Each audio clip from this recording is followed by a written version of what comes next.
중국과 러시아가 최근 한국방 공식별 구역의 진입에 대해 미국의 군사 전문가들은 이는 미국의 아시아 전략에 대한 경고이며 도발적 요소가 있다며 한미 군사공조 아래 한국이 단호한 대응을 나서야 한다고 강조했다. 30일 미국의 서리 방송에 따르면 미국의 군사 전문가들은 중러 전투기의 잇단 카디즈 진입은 철저히 계산된 장기적 대외 전략의 일환이라고 지적하고 있다. 미 국무부도 비슷한 입장이다. 미 국무부는 지난 22일 중러의 카디즈 진입에 대해 도발적 공군작전이며 영내를 불안정하게 만들려는 시도를 막겠다고 밝혔다. 버일 벨전 주한미군 사령관은 중러의 카디즈 진입에 대해 중국과 러시아의 도발은 사전에 조율된 것이 명백하며 중러는 한국과 일본을 겨냥한 작전을 거의 돌발적으로 동시에 벌일 수 있다는 것을 보여주기 위해 모의했다고 볼 수 있다고 말했다. 벨 전 사령관은 미국과 상호 방위 조약이 확고한 한국이나 일본 혹은 두 나라 모두를 공격하는 것은 곧 미국에 대한 공격이기도 하다면서 비행 계획을 통보하지 않고 방공식별 구역 내에 침입한 것은 미국과 한일 모두에게 중대한 우려라고 덧붙였다. 로렌스 코보 전 국방부 차관보는 최근 중러의 영내 무력 시위는 앞으로도 더욱 빈번해질 것이라면서 아시아 태평양 지역에 초점을 맞추며 많은 자원을 투입하고 있는 미국을 겨냥한 조치라고 설명했다. 레프 코사 태평양 포럼 명예회장은 중러가 방공식별 구역에 거듭 진입하고 있는 것은 거대한 두 나라가 상호 협력해 문재인 정부를 압박하겠다는 의지를 한국 등에 보내는 것이라면서 이는 중국의 부상이 평화롭게 이루어지지 않을 것이고 원하면 무력을 동원할 수 있다는 것을 상기시켜준다고 말했다. 코사 명예회장은 한국의 적절한 대응책은 한미동맹을 강화하고 한국의 대공방어 능력을 끌어올리고 중국을 믿을 수 없다는 사실을 이해하는 것이라고 강조했다. 벨 전 사령관도 평화와 자유를 사랑하는 모든 나라, 특히 한국은 이런 도발적 침입에 강력히 항거해야 한다면서 이런 행동을 예산일로 받아들일 경우 한국은 자유를 확고히 지킬 의지가 없으며 미국과의 동맹이 약화하고 불확실해지고 있다는 인식을 중국과 러시아에 줄 것이라고 강조했다. 그는 한국은 중국과 러시아 모두의 방공식별 구역을 예고 없이 부적절하게 침범하는 것은 위험하고 의도치 않게 불가피한 군사적 대응으로 이어질 수 있다는 강력한 외교적 메시지로 대응해야 한다면서 미국도 같은 외교적 대응을 하며 한미동맹이 강력하고 확고하다는 것을 모두에게 확신시켜야 한다고 말했다. 특히 벨 전 사령관은 한국이 자국의 영토에 대한 확고한 대응 역량을 갖추기 위해서 일본과 군사적 동반자 관계 구축을 시작해야 하고 일본과 과거사 문제가 있지만 오늘날 한국의 주권과 국민에 대한 위협은 일본이 아닌 중국과 러시아라고 설명했다. 우리 군이 내년 굳건한 한미동맹 기반 아래 연합연습과 훈련을 시행하고 전시작전 통제권 전환 협의 절차를 가속화하기로 했습니다. 국방부는 오늘 서욱 장관 주관으로 2020년 연말 전군 주요 지휘관 회의를 개최해 올해 국방정책 주요 성과를 평가하고 내년도 추진 방향을 논의했습니다. 우선 군은 북한 핵미사일 위협에 대한 한미 공동의 억제, 대응 능력을 지속 강화하는 가운데 다양한 훈련 방법으로 연합연습 및 훈련을 시행하고 코로나19와 안보 여건 등을 고려해 전자권 전환 협의 절차를 가속화하기로 했습니다. 또 미래연합군사령부에 대한 완전운용 능력 검증 평가도 조기 시행을 추진할 방침입니다. 한미는 매년 전반기와 후반기 한미연합훈련 시기에 전자권 전환 평가를 해왔는데 올해는 코로나19 상황으로 훈련이 축소되면서 완전운용 능력 검증 평가 예행 연습을 일부만 병행했습니다. 아울러 내년부터 5년간 300조 원 이상의 예산을 투입해 전자권 전환 조건 충족에 필요한 능력을 조기에 확보할 방침도 밝혔습니다.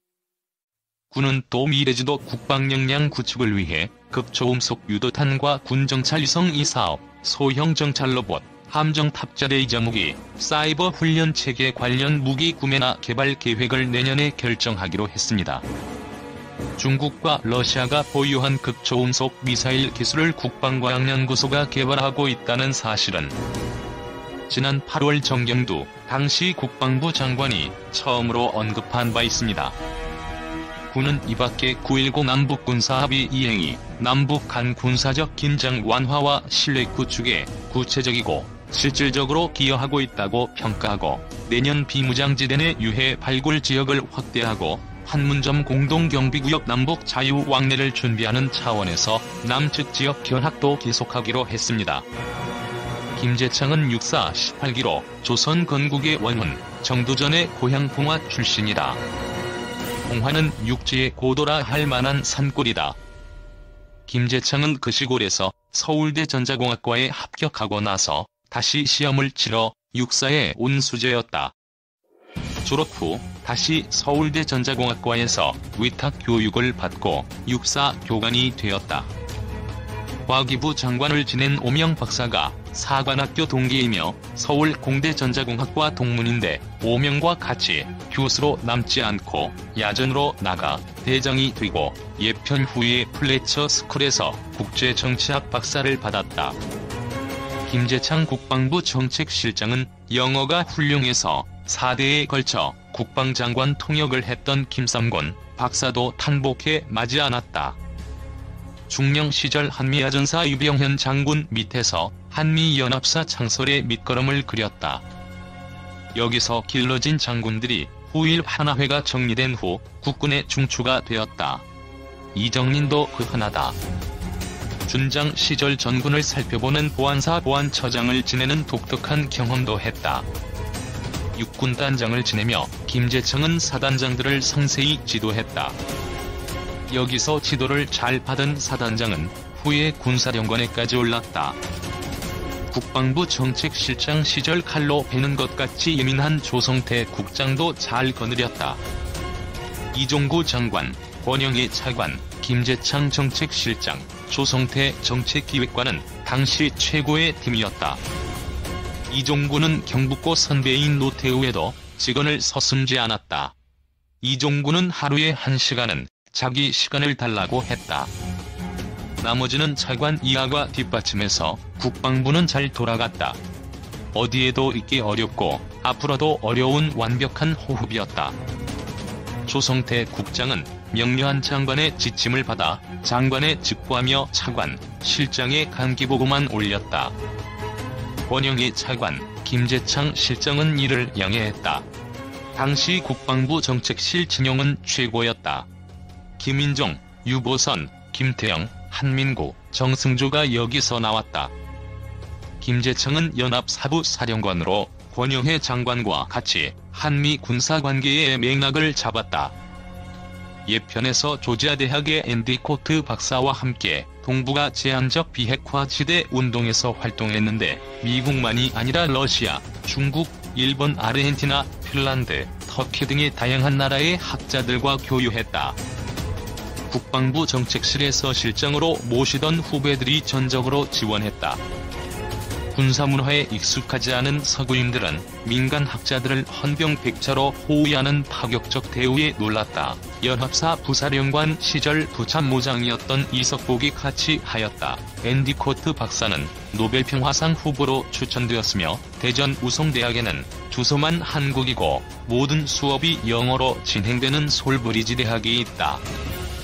김재창은 홍성태의 크리스에도 깊이 관여해서 민간 학자들의 감명을 주었는데 이는 건전한 민군, 엘리트 이해와 협력의 전형이다. 김재창은 하나회가 정리되는 과정에서 신구 엘리트의 중간 역할을 충분히 했다. 탁월한 능력과 독실한 크리스찬의 겸손한 인품으로 선후배의 좋은 인상을 받았다. 그는 중장 시절 후배에도 반드시 경어를 사용했다. 해군 공군에서는 통상이지만 준장도 대령의 하계를 하는 육군에서는 드문 일이었다. 미국 바이든 행정부 출범을 앞두고 북한이 내년 3월 전후 도발에 나설 수 있다는 관측이 나오는 가운데 국민 10명 중 7명은 한미연합훈련을 예정대로 진행해야 한다고 평가했다. 민주평화통일자문회의가 27일 공개한 2020년 4분기 국민통일 여론조사 결과에 따르면 응답자 중 66.5%는 내년 상반기 한미연합 군사훈련이 예정대로 진행돼야 한다고 답했다. 훈련 규모를 축소하거나 연기해야 한다는 의견은 28.7%에 그쳤다. 남북관계 현안과 관련해서는 국민 59.8%가 한반도 종전선언의 필요성에 공감하는 것으로 나타났다. 공감하지 않는다는 의견은 36.3%였다. 내년 상반기 한반도 정세 관리 및 한반도 평화 프로세스 재가동을 위해 한국 정부가 가장 우선적으로 추진해야 할 과제로 국민들은 대북 특사. 국민 73.9%는 도널드 트럼프 미 대통령과 김정은 국무위원장 간 합의된 북미관계 개선, 한반도 평화와 비핵화 등이 미국의 신행정부에서도 유지되어야 한다고 답했다. 반대한다는 응답은 17.3%를 기록했다. 북미 대화 재개를 위해 한국이 촉진자 역할을 해야 한다는 의견에 대해서도 국민 다수가 공감하는 것으로 나타났다.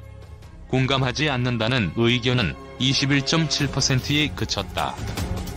이번 결과는 민주평통위 여론조사 전문기관 한국사회여론연구소에 의뢰 11월 20일에서 21일 양일간 전국 성인 남녀 1000명을 대상으로 실시했다.